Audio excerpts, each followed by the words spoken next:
गुरुर्ब्रह्मा गुरुर्विष्णुः गुरुर्देवो महेश्वरः गुरुसाक्षात् परब्रह्मा तस्मै श्रीगुरवे नमः। अखण्डमण्डलाकारं व्याप्तं येन चराचरं यत्पदं दर्शितं येन तस्मै श्रीगुरवे नमः। ॐ भूर्भुवस्वः तत्सवितुर्वरेण्यं भर्गो देवस्य धीमहि धियो यो न प्रचोदयात्।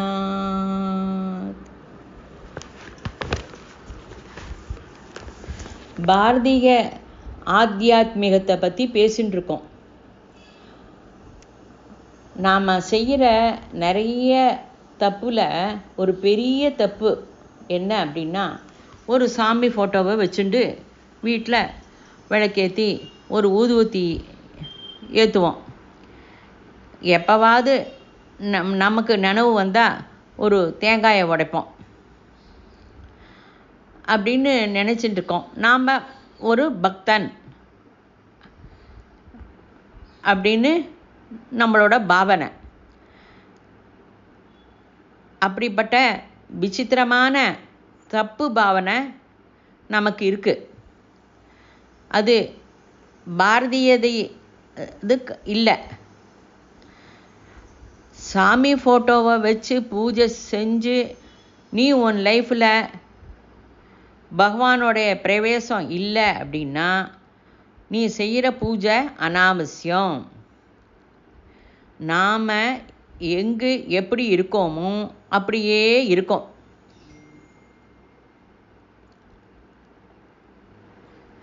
அதாவது முன்னாடி எப்படி இருந்தோம், மாறுதல் இல்லாமல் அப்படியே இருந்தால் என்ன பிரயோஜனம்? அதே போல தான் யோக வித்தியும்.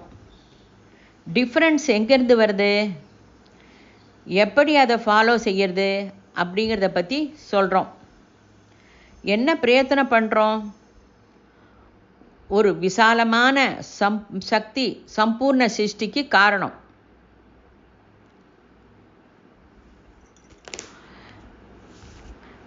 அதாவது படிப்பு வராதவா கூட அணு பற்றி தெரியும், நாம் நம்புகிறோம். பரமாணு இருக்குது, எலக்ட்ரான் தெரியாது, சயின்டிஸ்ட் சொல்கிறா, அதை நம்ம நம்புகிறோம். அது எப்படி இருக்கும் அதெல்லாம் தெரியாது. ஆனால் சயின்டிஸ்ட் சொல்கிறத நம்பி அவள் நமக்கு உபயோகப்படுற மாதிரி அதை செய்கிறா, அதை நம்புகிறோம். நம்ம அதை உபயோகித்து நம்ம பலன் கூட அடையிறோம். அப்படி யோக வித்யை மூலமாக பிரபஞ்சத்தை நடத்தும் அற்புதமான சக்திக்கு நம்ம வசமாகணும். உனக்கு அது வசமாகாது, அதுக்கு நீ வசமாகணும்.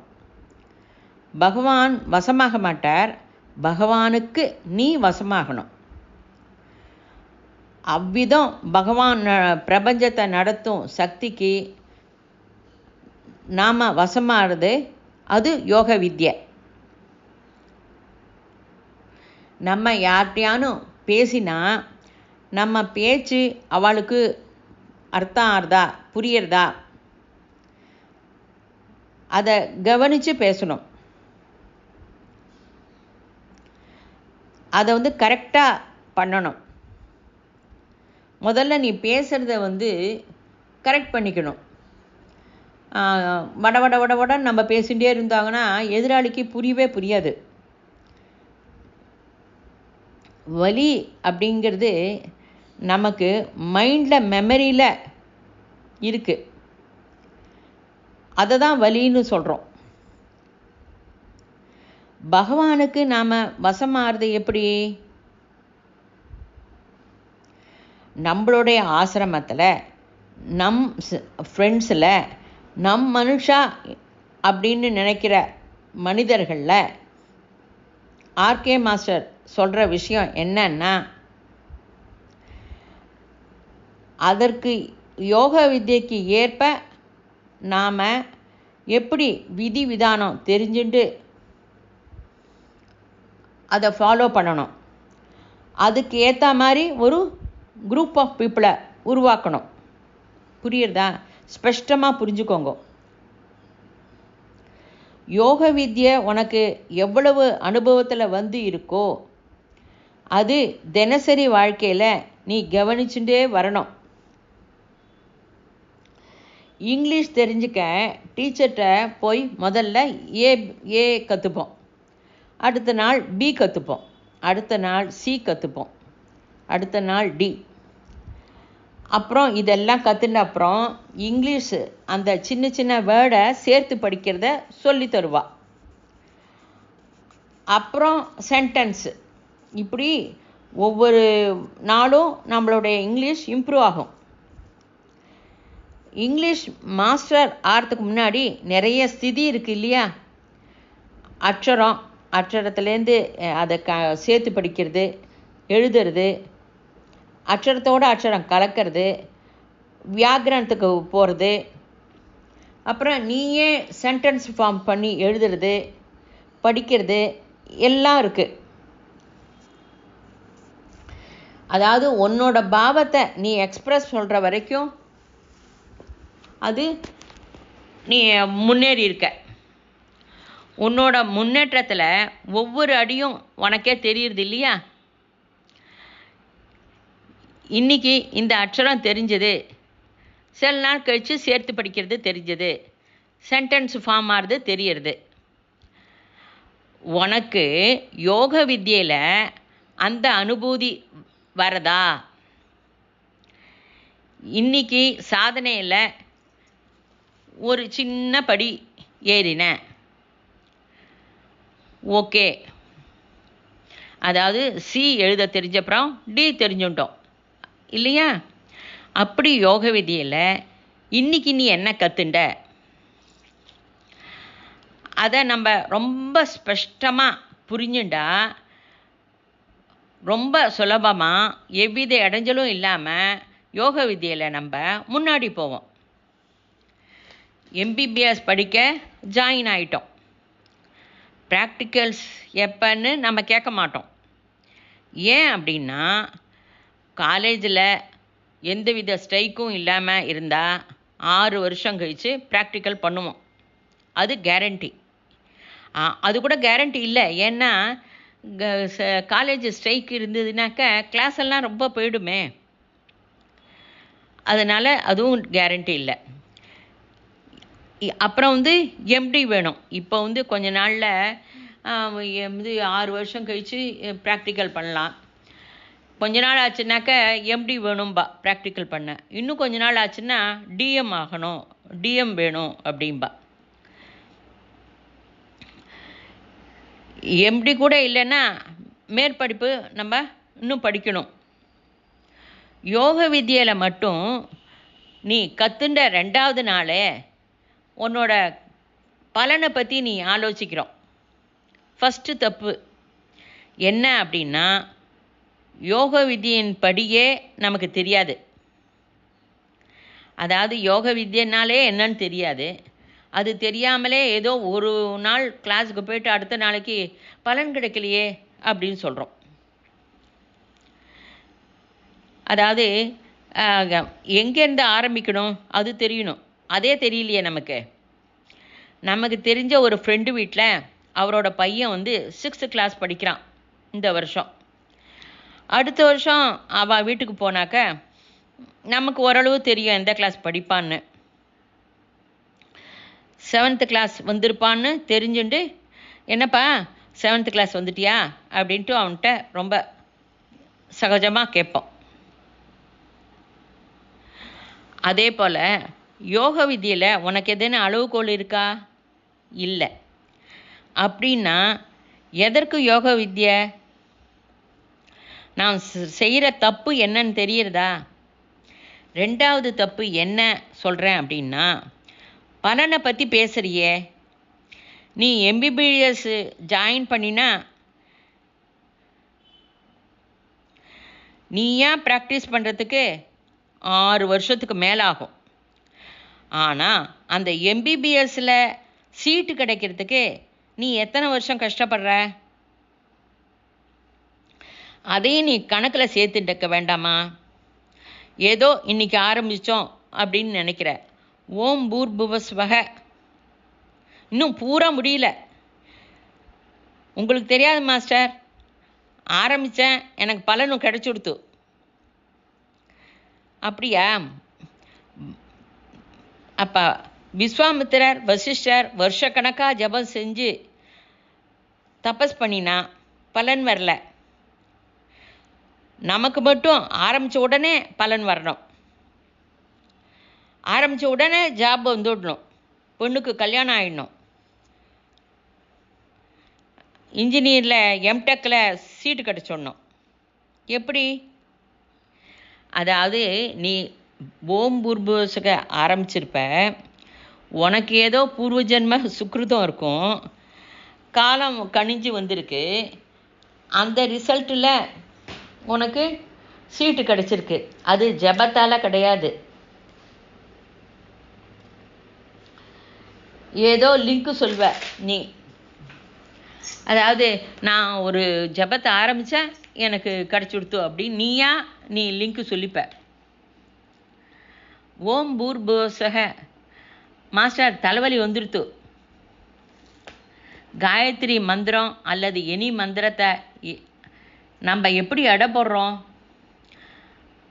மந்திரத்தை உச்சரித்தா உடனே டக் டக்னு பலனை எதிர்பார்க்குற. இம்மீடியட்.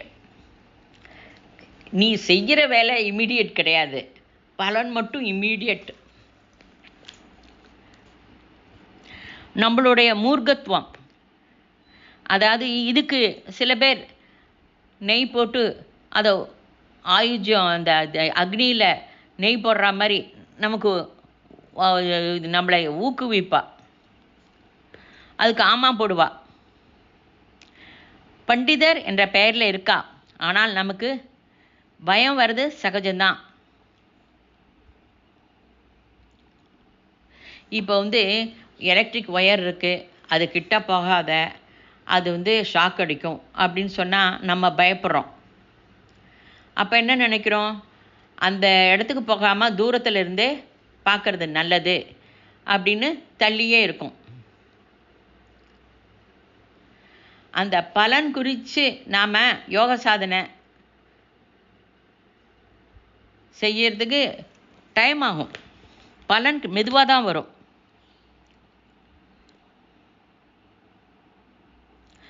அதாவது அதை நீங்கள் யோக சாதனையில் முன்னாடி போனால், நீ நன்னா தைரியமாக முன்னாடி போனால் அது பயத்தை போக்கும். உனக்கு அப்படியும் பயம் இருக்குது அப்படின்னா நீ சர்க்கரை தின்னாலும் அது கசப்பாக இருக்கும். அப்படி தான்.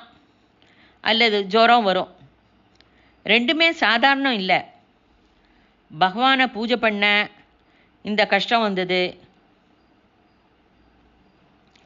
அப்படின்னு சொல்ல ஆரம்பிச்சிட்ட. Common sense. நாம் கொட்டையை விதைச்சா கசப்புள்ள வேப்ப மரம் செடியாக வரும். எப்படி? மாங்கொட்டை போட்டால் மாமரம் தான் வரும், வேப்பஞ்செடி வராது, வேப்ப மரம் வராது.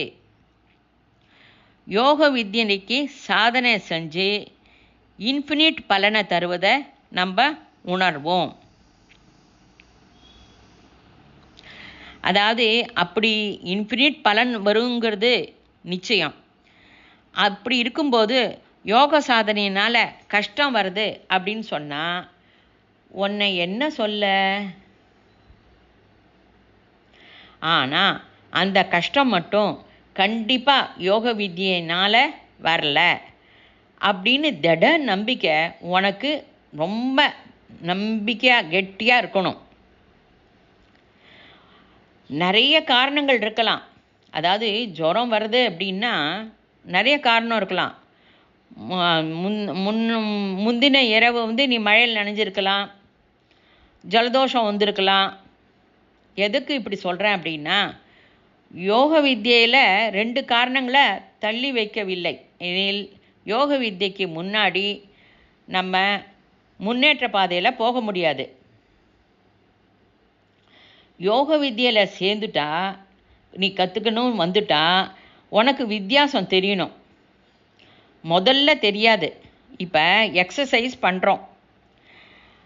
அதாவது எக்ஸசைஸ் இன்றைக்கி பண்ணுறோம், மறுபடியும் நாளைக்கு பண்ணுறோம்.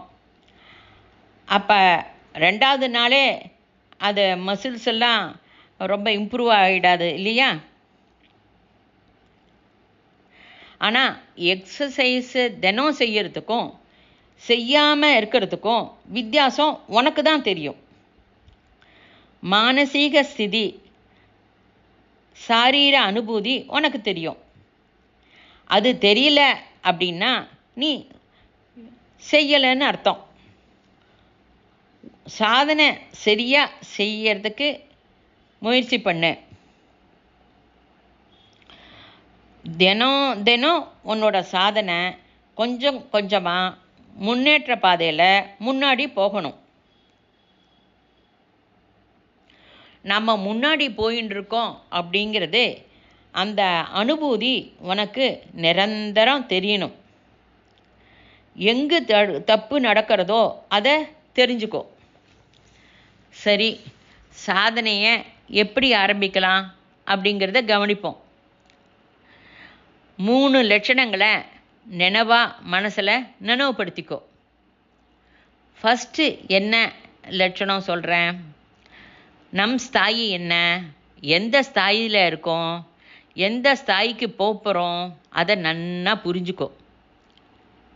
நீ வெங்கடேஸ்வர சுவாமியை பூஜை பண்ணுறியா, அல்லாவை பிரார்த்தனை பண்ணுறியா, கிறிஸ்துவ பிரார்த்தனை பண்ணுறியா, அதெல்லாம் அவசியம் இல்லை. எல்லாம் ஒன்று தான். நீ எந்த காலேஜில் படித்தாலும் டிகிரி ஒன்று தான்.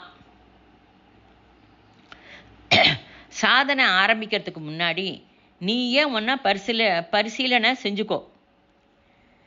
இப்போ நீ எங்கே இருக்க, ஒரு சப்ஜெக்ட் தெரிஞ்சுக்கிறதுக்கு என்ட்ரன்ஸ் டெஸ்ட்டு வைப்போம். எல்லா காலேஜ்லேயும் உண்டு. எதற்கு என்ட்ரன்ஸ் டெஸ்ட்டு வைக்கிறா? அதாவது அந்த என்ட்ரன்ஸ் டெஸ்ட்டுக்கு ஏற்கிற மாதிரி, அதுக்கு ஏற்ப எந்த ஸ்தாயியில் நீ இருக்க அதை தெரிஞ்சுக்கிறதுக்காக தான் அவள் என்ட்ரன்ஸ் டெஸ்ட்டு வைக்கிறா. ஆனால் இங்கே என்ட்ரன்ஸ் டெஸ்ட்டு இல்லை. இங்கே வரவா எல்லாரும் ஒவ்வொருத்தரும் யோக சாதனை செஞ்சுக்க அருகதை இருக்கிறவா தான். எல்லாரும் யோக சாதனை பண்ணலாம். அவன் அருகதையை பற்றி இங்கே பேசலை.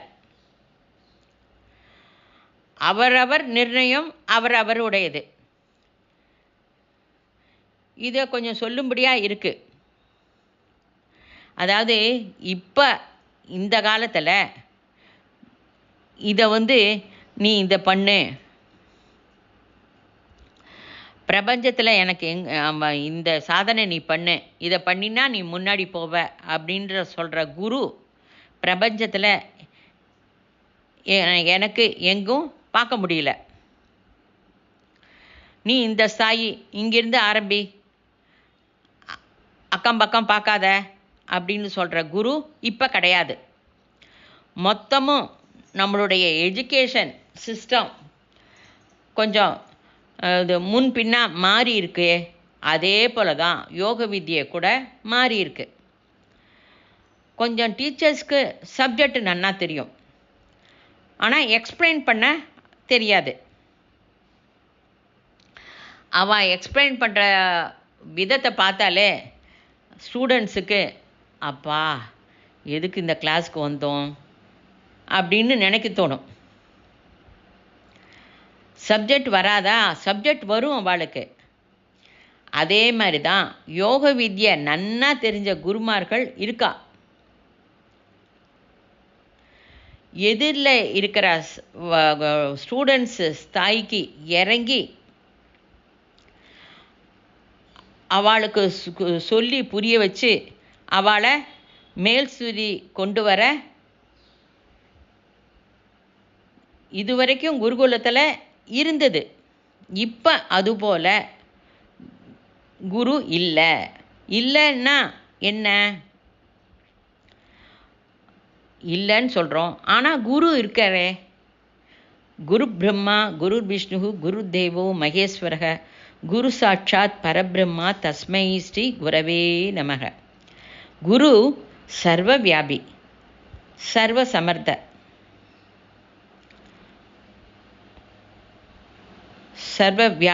சர்வஜர்.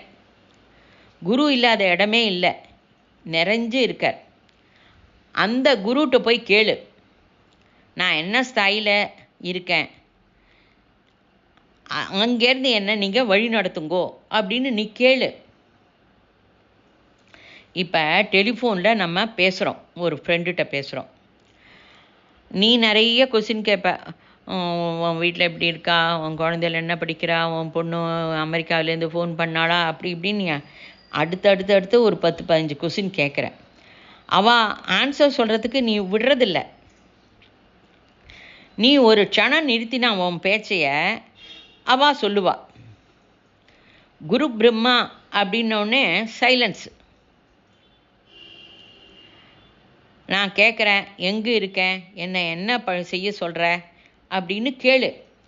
ஆன்சர் வர வரைக்கும் நீ அசையக்கூடாது. அந்த பட்டுதலை, அந்த தீவிரமான வேட்கை, அதை தெரிஞ்சுக்கோ. கான்ட்ராக்டிங் குரு, அதை குரு ஸ்பரிச அப்படின்னு சொல்கிறோம், அனுகிரகம் அப்படிம்போம். ஏஎம்சின்னு சித்த சமாதி யோகா அப்படிங்கிறவா நித்திய சமாதி யோகா பற்றி சொன்னான். அவள் சொல்லித்தருவா. அவள் சொல்கிறதும் இதே தான். அவள் இதை ஏன் ஸ்பஷ்டமாக சொல்கிறதில்ல? இது ஒன்றே போகிறோம் சொல்லித்தரத்துக்கு. குருவோட ஸ்பரிசை உனக்கு வந்துட்டா பாக்கி யாரும் உனக்கு வழிகாட்டவே வேண்டாம், உனக்கு மார்க்கதர்சனம் வேண்டவே வேண்டாம், அவசியம் இல்லை. ஏனெனில் குரு சர்வவியாபி, சர்வஜன், சர்வசமர்த்தன். அவர்களை மிஞ்சி யாரும் இல்லை. அந்த அவர்கிட்டேருந்து வர ரெஸ்பான்ஸுக்கு, பிரதிக்கிரியைக்கு நாம் வெயிட்ஸ் பண்ணுறதில்ல. அதாவது உனக்கு அவசரம், அந்த அளவுக்கு நீ பொறுமையாக அவருக்காக வெயிட் பண்ணணும். அவர் ரெஸ்பான்ஸ் வர வரைக்கும் வெயிட் பண்ணணும். மௌனமாக உட்காரு அப்படின்னு சொன்னாட்டா மனசு, நீ பாக்கியமாக மௌனமாக இருப்ப, மனசு மட்டும் எங்கெங்கங்கங்கங்க ஓடும். அது உட்காந்துருக்கிற இடத்துலேருந்து நாசா வரைக்கும் போய்ட்டு வந்துடும். அமைதியாக இல்லையே நீ. 20 நிமிஷம் குரு சொல்கிறது எப்படி தெரியும்? மௌன ஸ்திதியை நீ அபியாசம் பண்ணு. ஸ்விட்சு ஆஃப் ஆன் போல் நீ எப்போ வேணால் மௌனத்துக்கு போக முடிஞ்சுட்டா மௌனமே செய்யும். பௌதீகமான மௌனத்தில் இருப்பதை தவிர உள்ளே இருக்கிற மௌனம் சூன்யம். அதாவது நீ கூட இல்லாத ஸ்திதி, அந்த பிளாங்க், ஒன்றுமே இல்லை அங்கே. அதை சாதிக்க நீ பிரயத்தனம் பண்ணணும். அதுக்காகத்தான் கேம்ப்பு. நிரந்தர குரு சாநித்திய அனுபூதி சிபிரம். இங்கே அனுபூதி வரலன்னா உன் வீட்டில் வருமா? வரலாம். மௌனமே அந்த ஸ்திதியை கொண்டு வரும். சொல்ல முடியாது யாருக்கு எந்த க்ஷணம் வரும் அப்படின்னு சொல்ல முடியாது. லாவோயிட்ஸ் செடியை பார்த்துட்டு அந்த காஞ்ச இலை கீழே விழுறதை பார்த்தே சமாதி ஸ்திதி போயிட்டார். மகாவீரன் பசுப்பால் கறக்கிற போது அந்த சமாதி ஸ்திதி வந்துடுத்து. ரமண மகரிஷி நான் செத்து போவேனோ என்னமோ அப்படின்னு படுத்துட்டார். அதாவது ஸ்கூலில் 7th கிளாஸ்க்கோ என்னவோ ஃபீஸ் கட்டுறதுக்காக வீட்டுக்கு வரார்.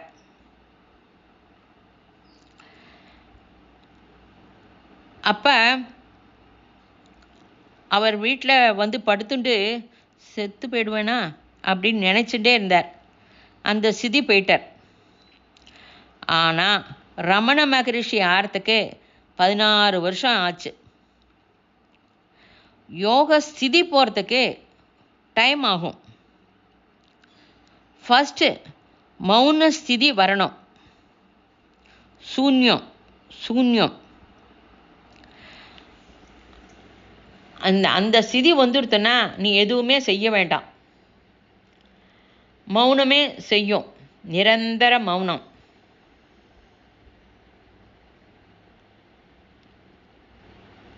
ஸ்ட்ரெஸ்ஸு இருக்கக்கூடாது. யோக வித்யை தெரிஞ்சுக்க மந்திரத்தோட அர்த்தம் தரிசனம் பண்ணணும். அப்படின்னா வேத அர்த்தம் தெரிஞ்சுக்கணும். மறுபடியும் வேத அர்த்தத்தை பாரத தேசத்தில் கொண்டு வர நிறைய சமஸ்தை இருக்குது. அதாவது பாரத தேசத்தில் அந்த நிறைய அந்த வேதத்தெல்லாம் நிறைய கொண்டு வரத்துக்கு நிறைய ஆரம்பிச்சிருக்கா.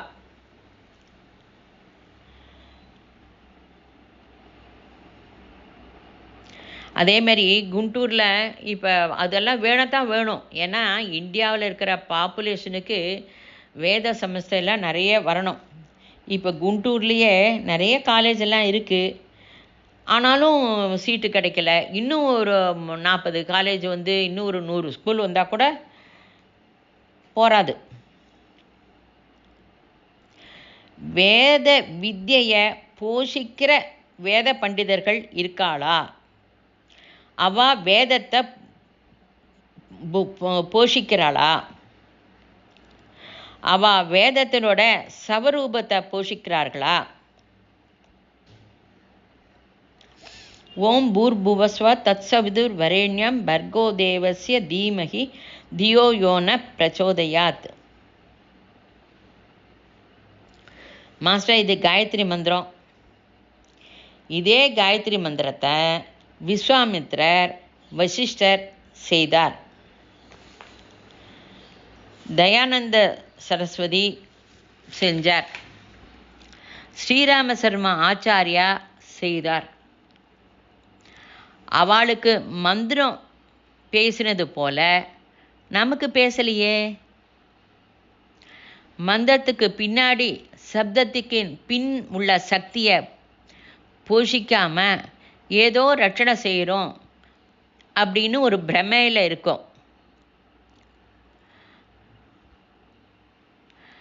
அது ரொம்ப சங்கடங்களுக்கு காரணமாகுது, கந்தர்வ குணமாக ஆறுது. நாம் மற்றவாளை பார்த்து கம்பேர் செய்கிறோம். மற்றவா யாருன்னு சர்ச்சனை பண்ண வேண்டாம். நாம் செய்கிற தப்பு என்ன அப்படின்னா,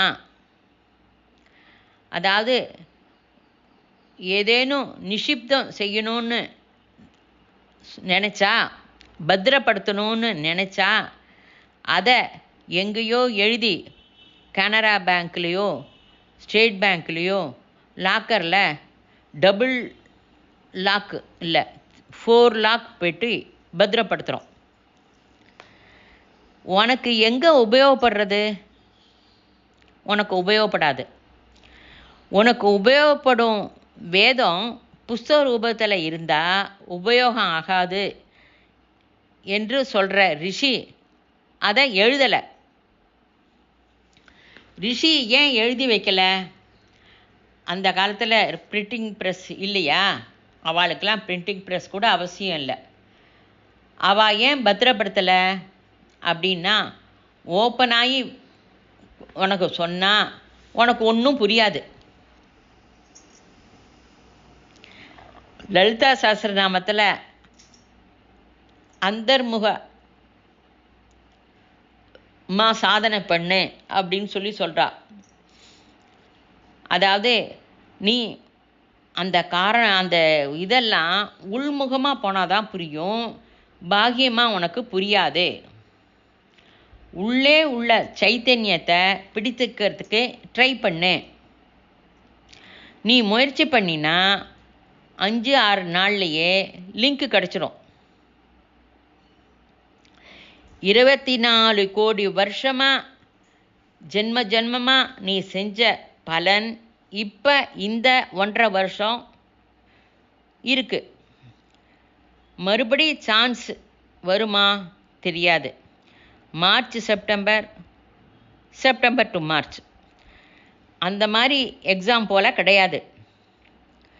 மறுபடி 24 கோடி வருஷத்து பின் வரலாம், அப்போ பார்த்துக்கிறேன் மாஸ்டர் அப்படின்னா சரி, அது உன்னுடைய இஷ்டம், ஓகே. இப்போ கிடைக்கிற அவகாசத்தை பயன்படுத்திக்காம 24 கோடி வருஷத்துக்கு பின்னாடி பார்த்துக்கிறேன்னு சொல்கிறியே, உன்னோட சங்கல்ப சக்தியை என்ன சொல்கிறது? ஓகே, உன் இஷ்டம், ஒன்றும் சொல்லலை. இந்த பாவனையை புரிஞ்சுட்டு உன்னோட சூழ்நிலை எப்படி இருந்தாலும் அதை குருவிற்கு சமர்ப்பணம் செய். நீ எப்படி எங்கே இருந்தாலும், உனக்கு தெரியாவிட்டாலும் தெரிஞ்சாலும் அந்த சங்கடத்தில் இருந்து குரு உன்னை வெளியே கொண்டு வருவார். ஒரு தடவை செஞ்சு தான் பாரேன். சொல்ல முடியும், சிலது சொல்ல முடியாமல் போகலாம். அவர் செய்வார் இல்லையா? நம்மளை விட அவருக்கு நன்னா தெரியும்.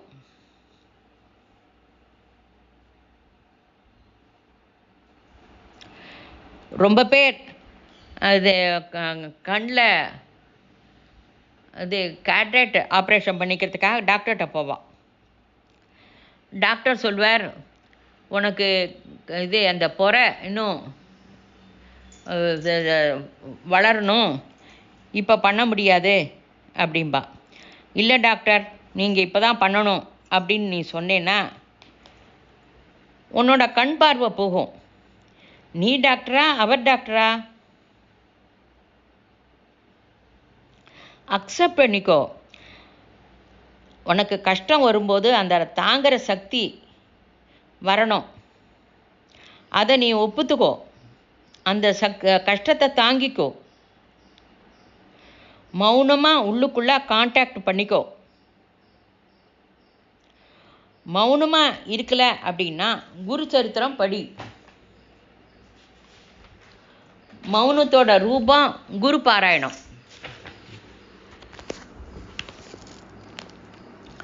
அக்செப்ட், குரு சரித்திரம் பாராயணம் பண்ணு.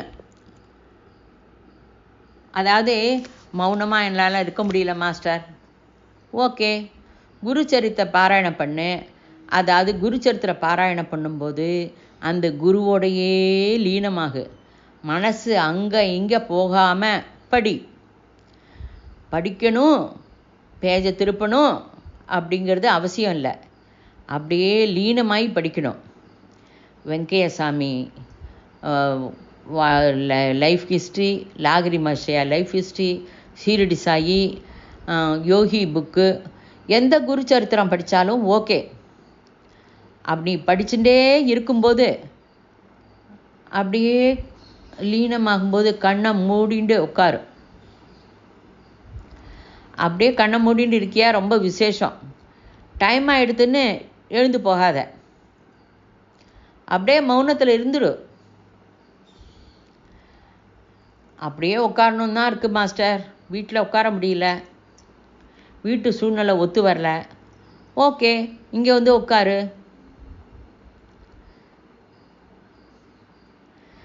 சரி, நீ இங்கே வந்து உட்காந்துட்டு பேச ஆரம்பித்தா கொஞ்சம் நான் கஷ்டப்படுவேன். அதுபோல் பண்ணாத, ஸ்ட்ரிக்டாக இரு. யோக வித்தியை தெரிஞ்சுக்க வந்தவா யோக ஸ்தாயில இருக்கிறது ரொம்ப ரொம்ப அவசியம். உனக்கு நீயே சூப்பர்வைசர். இப்போ நீ இது இங்கே அங்கே பார்க்குறியா, இப்படி பண்ணுறியா, ஒன்றை பார்க்குறதுக்கு ஒரு ஆள், ஒன்றை பார்க்குறதுக்கு ஒரு ஆள்னு இப்படி வச்சுட்டு போயிட்டு இருந்தால் அது சரியாக வராது. ஒன்றை நீயே கண்காணிச்சுக்கோ, மௌனமாக இரு. எப்போ வேணால் வரலாம். 3 டேஸு மௌனம்னு 3 ரவுண்டு பூர்த்தி ஆயிடுத்துன்னா 4th சைக்கிளில் நான் கூட உன்னோட வந்து உட்காருவேன். நம்ம எல்லாரும் சேர்ந்து பண்ணுவோம். சைலன்ஸ். 1.5 வருஷம் யோக வித்தியை தெரிஞ்சிடும் இல்லையா? சின்ன வயசில் என்னோட தாத்தாவோட பேசுகிறது எனக்கு நினைவுக்கு வருது. எதுக்கு இதெல்லாம் நீ பண்ணுற அப்படின்னு கேட்ட. பரவாயில்ல, இந்த ஒரு ஜென்மம் இதுக்காக கொடுத்தேன்னு நினச்சிக்கிறேன் அப்படின்னு சொன்னேன். இப்போ ஜென்மம் அவசியம் இல்லை, அந்த ஜென்ம அளவு நீ கஷ்டப்பட வேண்டாம். ஒன்லி 1.5 வருஷம்தான் தந்து தான் பாரு. மெடிக்கல் சீட்டில் வரலன்னு வாழ்க்கை மறுபடியும் எழுதட்டும் அப்படின்னு சொல்கிற மாதிரி, இந்த 1.5 வருஷம் வரலையா, அடுத்த 1.5 வருஷம் ட்ரை பண்ணு, கஷ்டப்படு. உங்ககிட்ட இருக்கிற வேலையெல்லாம் ஒரு பக்கமாக வச்சுடு. ஆனால் உன்னோட பாத்தியதை, உன்னோட ரெஸ்பான்சிபிலிட்டியை ஒரு நாளும் நீ ஒதுக்கக்கூடாது. உன்னோட ரெஸ்பான்சிபிலிட்டியை பர்ஃபெக்டாக பண்ணிட்டு நீ இந்த சாதனை பண்ணு. என்னோட பொறுப்பை விட்டுட்டு நான் சாதனை பண்ணுறேன்னா நோ, சரிப்பட்டு வராது. அந்த மாதிரி நீ மௌனமாக இருந்தேன்னா குரு உங்ககிட்ட பேச மாட்டார். இங்கே டெய்லி காத்தால 6:30 மணிக்கு நம்ம மௌனம் ட்ரை பண்ணு. சர்வஜத்துவம், சர்வ வியாபகத்துவம், சர்வ சமத்துவத்துவம் எல்லாத்தையும் இருக்குது, அதுக்கு சந்தேகமே வேண்டாம். அந்த அளவுக்கு நம்ம டெப்த்துக்கு போகணும். மௌனமாக உள்ளே போகணும், பிளாங்க்குக்கு போகணும். அப்போ கிளிக் ஆகும். மௌனத்துக்கு போயிடுங்கோ.